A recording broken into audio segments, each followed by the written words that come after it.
Good morning, first graders. This is Mr. Stevenson coming at you live from his living room. Today is Thursday, April 30th, 2020. Where has the month of April gone? In some ways, it seems like the longest month ever. And in other ways, it seems like kind of crazy that April is already gone. What did we do in April besides hang out at home? So today, kids have plenty to work on, and I am excited that we're almost to the weekend. So, first thing that kids will be doing, actually, I'm going to go out of order. So, kids probably edited their writing pieces yesterday, and if that's something they struggle with, I'm totally happy to do that with them when I meet with them individually. I am also, so today there will be taking what they edited and actually adding some different details. Sometimes kids just like to go, oh, I edited it, so it must be perfect now. They actually need to go back and reread and see if, does all this make sense? Can I actually read everything I wrote? And does my story seem to have a beginning, middle, and end? And again, that's something I'm totally happy helping kids with. Kind of next on our list today is our high frequency word worksheet. And in order for kids to do that, they need to be introduced to this week's Read the Room words. So I have the cards here. I'm going to start with this bright pink one. This is the word answer. An answer is what you get when you have a question. Hopefully you don't get more questions. You get an answer.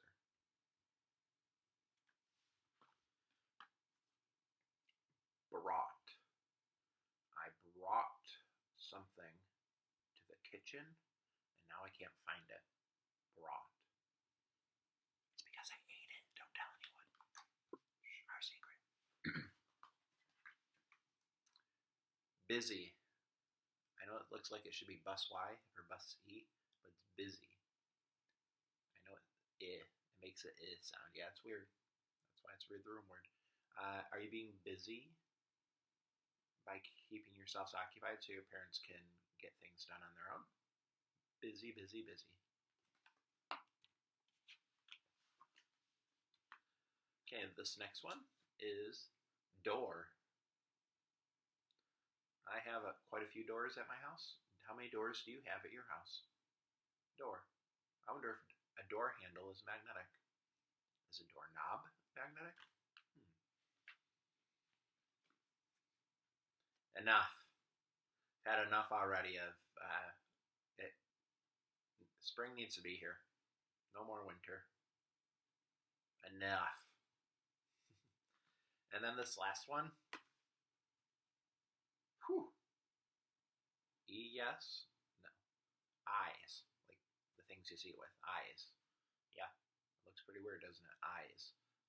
I have two eyes that I use to use my teacher look on you. Yeah, you know who we are. None of that. So what kids can work on with those words is a paper that looks like this. I'm going to have you pause the video here, and when you hit play, I'll show you my completed paper, and then we can chat about math, and I'm considering doing a read aloud today. See you in a few minutes. All right, guys, hopefully you're hitting play because you just finished your high frequency worksheet. This is what mine looks like. I have busy, answer, door, enough, eyes, brought. All the words in the word search go left to right or horizontal. Then the ABC order is a little tricky because there are two words add B and two words add E. So A, then BR, BU, D, EN, and EY. So answer, brought, busy, door, enough, eyes. If you're happy with your work, you can have someone give you a Mr. Stevenson bad hair day. I'm going to transition away from this and head over to math. If you want to hit pause and do math a little later, that's totally fine. I encourage you guys to get outside if it's still nice out and work on your magnet list or look for things inside that could be magnetic. But if you're ready for math, I'm just gonna slide this out of the way and slide this one over. And let's see. Let's give this a try. All right, so I'm gonna dive right into the green and talk about, I'm gonna try to use what I have on hand, but I definitely don't have exactly what I've needed. So we'll see how things turn out. Look at these pictures and you'll use real objects to help you answer the questions. Now I have real objects that are these shapes at school. I don't necessarily have them at home. You might at home, but if not, it's okay. I'm gonna chat you guys up. So I wanna point a few things out. And I'm actually gonna use Sharpie for this because I think it'll help make things stand out even more. So here we have this surface here. That surface is a rectangle. This surface here, it looks to be a square even though it's at an angle, so it looks like it's diagonal and looks kind of like a rhombus. And then on this face we have, a triangle. So on bottom we also have a triangle. And then there's this one we can't really see that's in back. That goes something like this. It'd be another square. Okay. On this side, I'm gonna work on the bottom. So it's dotted, so keep that in mind. So that would be this bottom shape, which looks like a rectangle at a diagonal, but a parallelogram. So then this would be the back face, and this would be the front. Okay, and then on this side, so kind of on the left, there'd be something that goes like this. And then we have the top. Oh, and I feel like I'm missing one. And 1, 2, 3, 4, 5, 6. No, I think I did them all. All right, so how are these objects the same? Now, yeah, they're both red, but we could both say that they're 3D. They're not flattened like a paper. They have size and take up space. So we could say that they're 3D.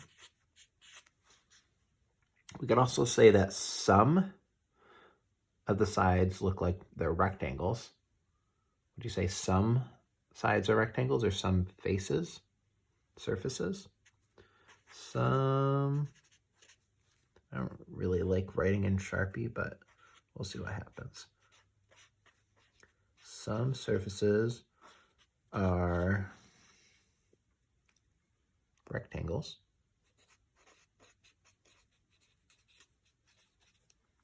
Okay, and how about one more? We could say that all the sides are flat. What I mean by that is we don't see any curves. So all sides are flat. Okay. Then down below it says, how are these objects different? Well, the big difference is some are, wait, what's this shape? Oh yeah. So some are triangles and some are rectangles. So some surfaces are triangles and some are rectangles. I'm going to point another one out, but I'm not going to write it because I'm running out of room. But I'm going to try to, let's see how many sides each of these items have. So this has a front, a top, a bottom, and then a right side. And the one that's tricky to see is the left side. So that's 5 sides. This has a front, a back, a top, a bottom, a right, and a left. So this actually has 6 sides. So I guess I said we could add a number of sides. And that makes sense that there's less, because if you notice this top has only 3 sides. This top has 4 sides. So I guess we can see that. Okay. So it says, look at these pictures and then answer the questions. So I'm going to actually try to use things that I have on hand. So this first one is a cube. So notice that all the sides are squares. Each length is the same length. Okay. This one next to it is a rectangular prism. So what I'm going to do is I'm going to take my cube and add another cube and like fuse it together. Okay. So that kind of looks similar to that. So notice that now some of these sides are longer. This is a rectangle and this is, a square. Okay.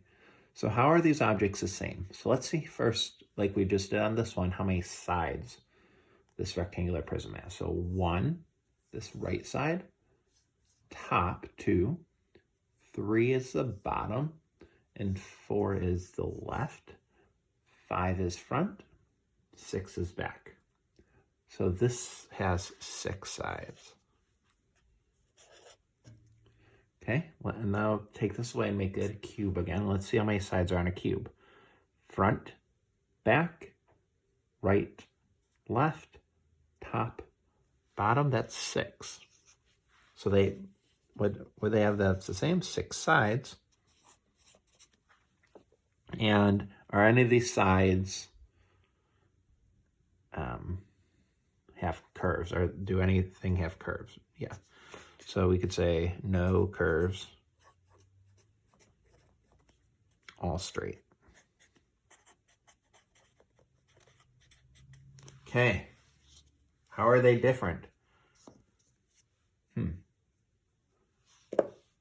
So what if I do it like this?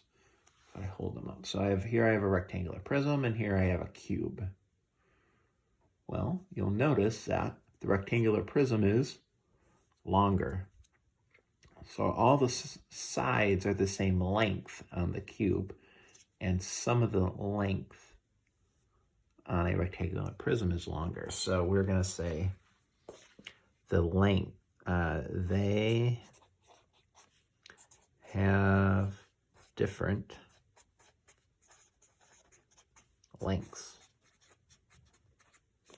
Okay, and read the clues and loop the object that matches. First, I have 6 surfaces. Oh boy. I can be stacked. Only one of my surfaces is curved. Woo! All right, let's talk. Let's talk surfaces. Top, bottom, and a big rounded side. So that's 3 surfaces. Oh, that one's out. Front, right, left, back, top, bottom. Ooh, that has 6 surfaces. Okay. Front, back, side, right side, left side, bottom, and a curved top. Ooh, 6 surfaces. And then, all right, get ready. Bottom, right, left, let me try that again. Bottom, front, right, back left, left. Ooh, there are 6 on that. Okay, so we can already rule out 1. You guys can't see what I'm doing. Oh boy. Okay. Can you stack this if it has a tip? Nope. Could you stack that? Yeah, probably. Could you stack that? Yeah, probably. And only one of my surfaces is curved. Well, that gives it away. Because 2 curves, 1 curve. So it must be talking about that guy. All right, guys, I am going to not plug in the answers because I just kind of did it with you. But hopefully that was helpful. And if you think you have any of these shapes at home, I encourage you to pull them out and give them a try. So I did say I would end today with a read aloud. Let me grab it.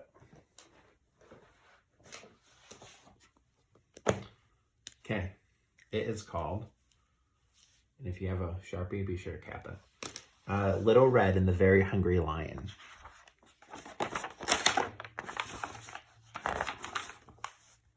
This is Little Red. Today she is going to be gobbled up by a lion. This is the lion. Well, that's what he thinks is going to happen anyway. One hot morning, Auntie Rosie woke up covered in spots. There was only one thing for them, spot medicine.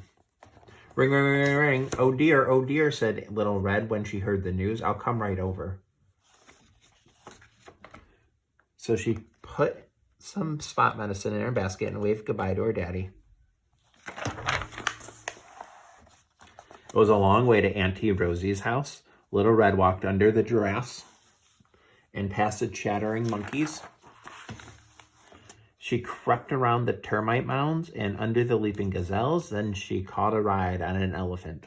I should say, don't try this at home.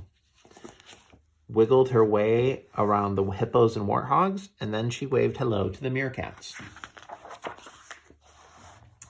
Then she sat down in the shade of a shady tree, and that's when the lion arrived, the very hungry lion. Looks up to no good.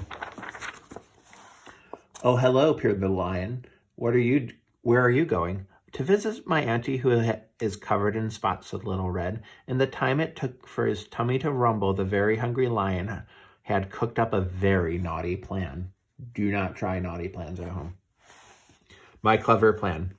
Sneak off to Auntie Rosie's house, hide in her cabinet, dress it up as Auntie Rosie, wait for a bit, jump up and eat Little Red, eat Auntie Rosie for dessert. Well done, you are a clever lion. And he rushed off to put his plan into action. When he arrived, the very hungry lion stuffed Auntie Rosie into a cabinet and locked the door.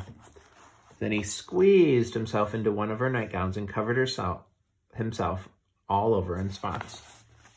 Of course, when Little Red arrived, she realized right away it wasn't Auntie Rosie sitting in bed. She quickly looked around and spotted her aunties peeking through a gap in the cabinet. Then Little Red decided that she was going to teach the naughty lion a lesson.